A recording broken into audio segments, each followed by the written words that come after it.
مفتی صاحب لوگ یہ کہتے ہیں کہ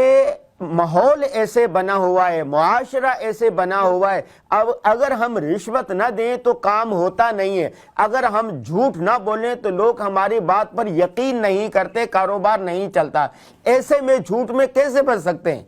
میں اس پروگرام کے جتنے بھی منتظمین ہیں درسقرآن.com کے جناب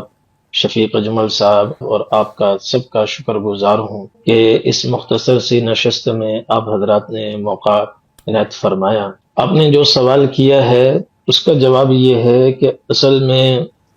ہم توہم کا شکار ہیں، جی قرآن و حدیث پر ہمارا یقین نہیں ہے، شیطان نے کچھ باتیں ہمارے دل میں بٹھا دی ہیں، اور شیطان کا کام بھی یہی ہے۔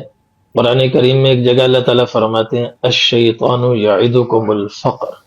ویأمرکم بالفحشاء، شیطان نیکی کے کام میں خرچ کرو تو فقر کی مختلف شکلیں دکھاتا ہے، اور دوسری طرف بے حیائی کا حکم دیتا ہے، جبکہ بے حیائی میں بے دریغ پیسہ خرچ ہوتا ہے۔ جہاں گناہ کے کام ہوں تو عام طور پر ان میں پیسہ پانی کی طرح بہتا ہے، وہاں کبھی بھی خیال نہیں لاتا کہ ہمارا کیا ہوگا، بچوں کا کیا ہوگا، کھائیں گے کہاں سے۔ لیکن جب دینی امور ہوتے ہیں تو طرح طرح کے وہ خدشات دل میں ڈالتا ہے۔ یہ سب شیطانی وساوس ہیں، حقیقت سے اس کا تعلق نہیں ہے۔ جیسے اسی مثال میں آپ دیکھ لیں کہ خیر کے کاموں میں خرچ کرنے سے اللہ جل جلالہ زیادہ عطا فرماتے ہیں،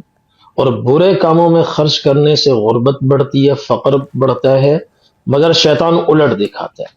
بالکل اسی طریقے سے ہمارے دل و دماغ میں یہ بات بیٹھی ہے، جھوٹ بولیں گے تو کام چلے گا، اس کے بغیر کام نہیں ہوگا، رشوت کے بغیر کام نہیں ہو سکتا،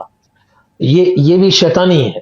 مگر جھوٹ میں حضور اللہ کے نبی صلی اللہ علیہ وسلم کے ارشاد ہے جھوٹ میں ہلاکت ہے، الصدق ینجی والکذب یہلک، سچائی میں نجات ہے۔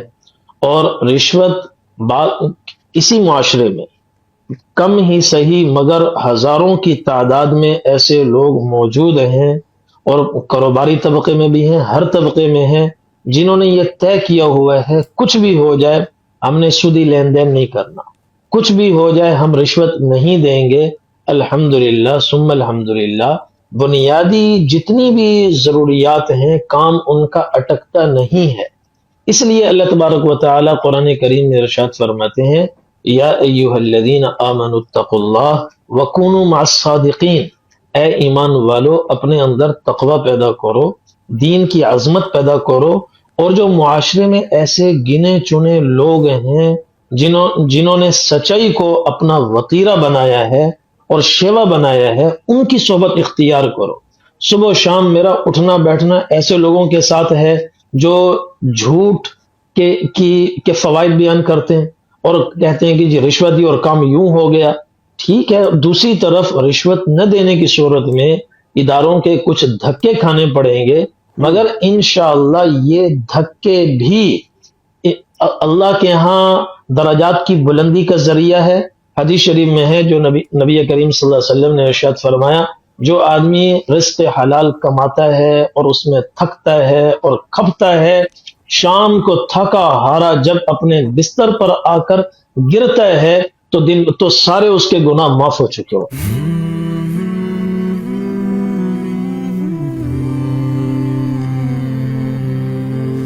رمضان المبارک کی پر نور ساعتوں میں دیکھیے درسقرآن.com کے یوٹیوب اور فیس بک پر ہلال رمضان، سوشل میڈیا پر سب سے قدیم اور سب سے ریلائبل برانڈ www.درسقرآن.com۔